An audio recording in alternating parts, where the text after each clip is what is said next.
अगर कोई शख्स रेगिस्तान में प्यासा मर जाए तो ये उसकी मजबूरी होगी, लेकिन अगर कोई शख्स दरिया के किनारे पर प्यासा मर जाए तो ये खुदकुशी होगी।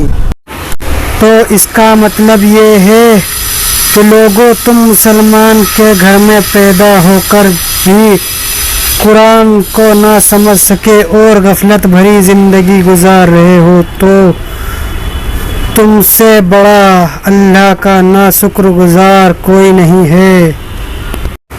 लोगों, कुरान शरीफ समझकर पढ़ो और फिर उस पर अमल करो।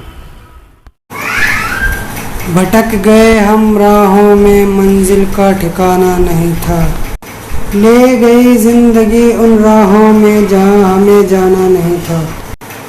कुछ किस्मत की मेहरबानी, कुछ कसूर हमारा था। हमने खो दिया सब कुछ वहाँ जहाँ कुछ पाना नहीं था। अस्सलामु अलैकुम वरहमतुल्लाहि वबरकातुहू। आप सभी हजरात से एक सवाल, जवाब कमेंट्स में बताएं। मूसा अलैहिस्सलाम की बीवी का क्या नाम है? जी, जिसको जवाब पता है वो फटाफट कमेंट्स में बताएं। एक खुशी जीवन के लिए अच्छे घर का होना ज़रूरी नहीं, घर के माहौल का अच्छा होना ज़रूरी है। समाज के डर से फैसले मत बदलना, समाज के डर से फैसले मत बदलना। समाज सिर्फ नसीहत देता है, खाने को रोटी नहीं। लोगों की बातें कभी दिल पर नहीं लगानी चाहिए, लोगों की बातें कभी दिल पर नहीं लगानी चाहिए, क्योंकि लोग अमरूद खरीदते समय पूछते हैं मीठा तो है ना, और फिर बाद में नमक लगा कर खाते हैं।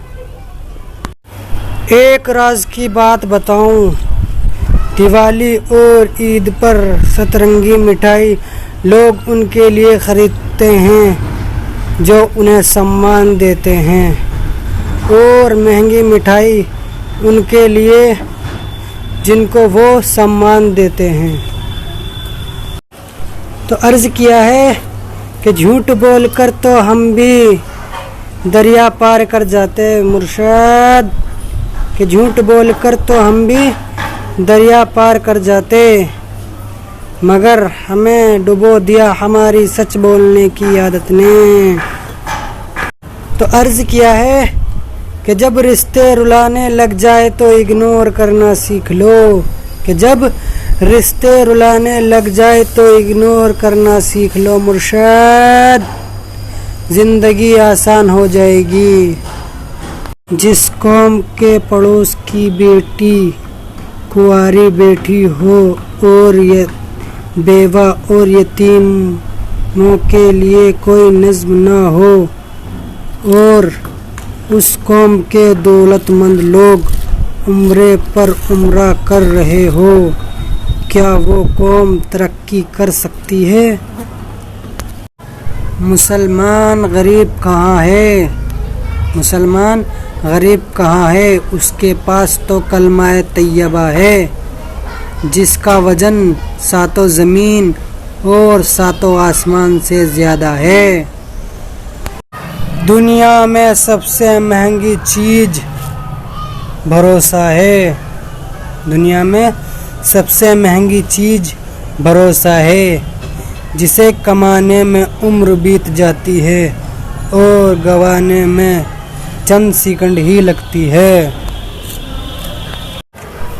उधार दीजिए मगर सोच समझकर, उधार दीजिए मगर सोच समझकर, क्योंकि अपने ही पैसे भिखारी की तरह मांगने पड़ते हैं और अगला सेठ बनकर तारीख पर तारीख देता रहता है।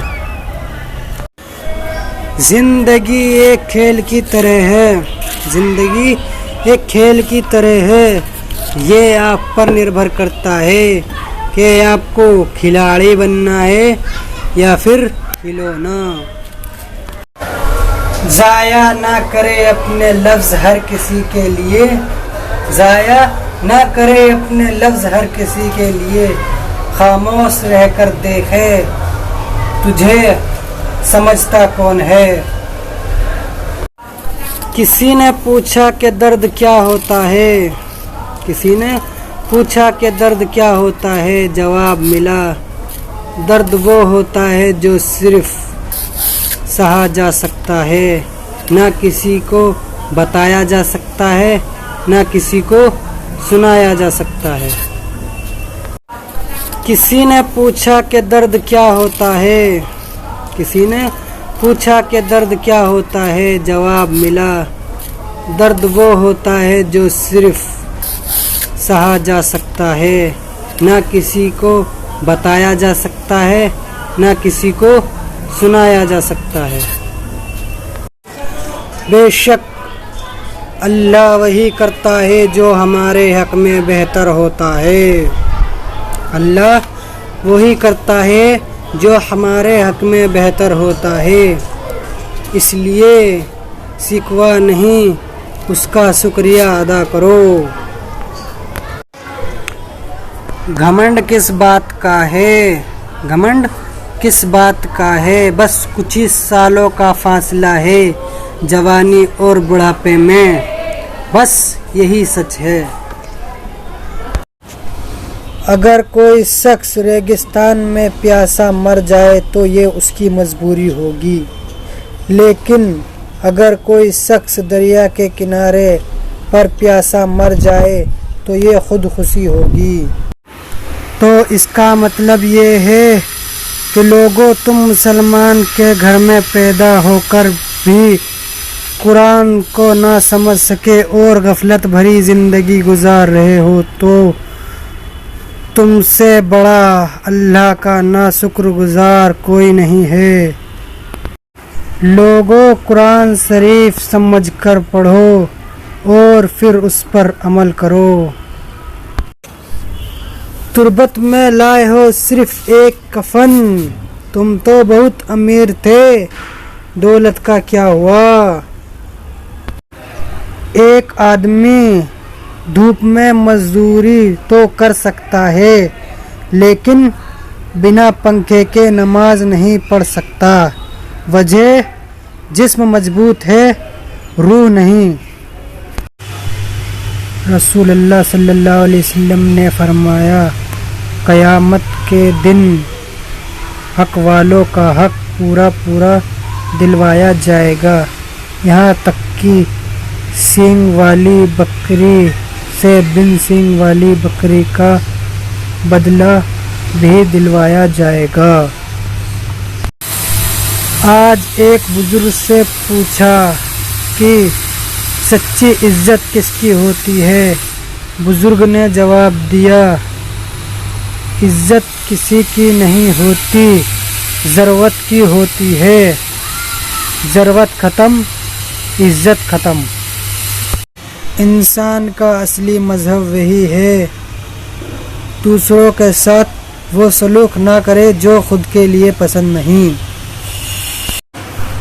बाप का बनाया हुआ घर बेचने में कुछ समय ही लगता है और अपने दम पर वही घर खरीदने में सालों लग जाते हैं। कोई कब्र में पड़ा है तो कोई मुर्दा घर में, तो कोई मशीन से सांस ले रहा है तो कोई बिस्तर पर पड़ा है, लेकिन तुम जिंदा हो और ठीक हो, ये आपके लिए एक मौका है। अल्लाह का शुक्र अदा करो। या अल्लाह, हम सबको दीन पर चलने की तौफीक अता फरमा, आमीन। तो अर्ज़ किया है कि सुकून मिलता है जिनसे बात कर कर, सुकून मिलता है जिनसे बात कर कर, उनसे ही बात कम होती है। पापा, आप बेशक हमसे दूर रहते हो, लेकिन आपका प्यार और आपकी दुआ हमेशा हमारे साथ चलती है। लव यू पापा। इंसान की सबसे बड़ी गलती ये है कि वो अपने रब से पहले इंसान के सामने रोता है। ये किसी को नहीं पता कि दुनिया से कब चले जाना है, लेकिन ये सबको पता है कि लौट कर कभी नहीं आना है। फिर भी लोग चालाकियाँ क्यों नहीं छोड़ते। अस्सलाम वालेकुम वरहमतुल्लाहि वबरकातुहू।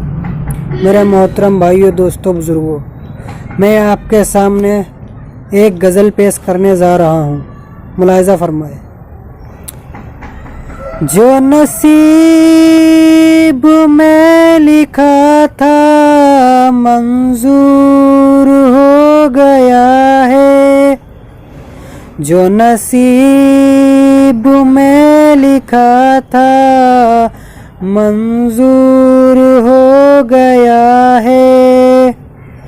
कोई पास रह गया है, कोई दूर हो गया है।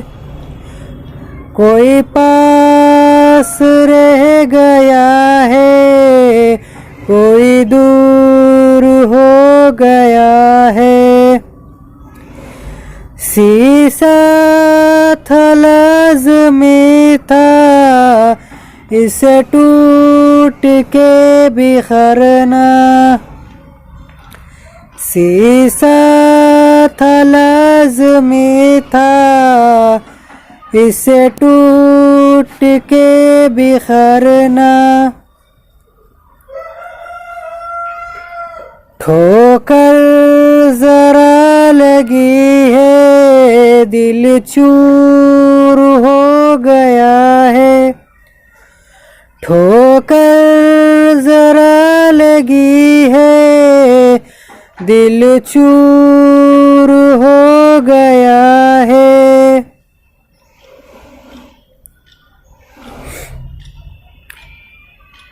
साथी था सच का मैं भी गुमनामियाँ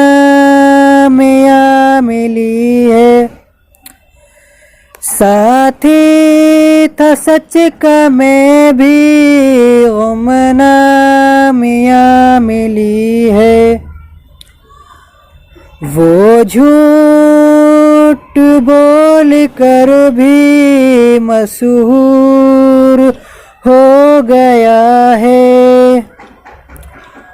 वो झूठ बोल कर भी मशहूर हो गया है। रहते थे दिल में जब तक दिल आईना था जैसे।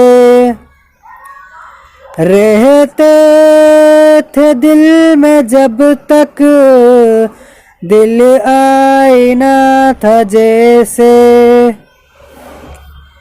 वो क्या गए के दिल से बेनूर हो गया है। वो क्या गए के दिल से बेनूर हो गया है। मेरे खत बिना पढ़े ही वो जलाए जा रहा है। मेरे खत बिना पढ़े ही वो जलाए जा रहा है। कुछ बेवफा या शायद मगरूर हो गया है। कुछ बेवफा या शायद मगरूर हो गया है। जो नसीब में लिखा था मंजूर हो गया है, जो नसीब में लिखा था मंजूर हो गया है। कोई पास रह गया है, कोई दूर हो गया है, कोई पास रह गया है, कोई दूर हो गया है। अस्सलाम वालेकुम। अगर पसंद आई हो तो चैनल को सब्सक्राइब करें और लाइक करें और बेल आइकन को दबा दें ताकि हमारे नोटिफिकेशन मिलती रहे सबसे पहले।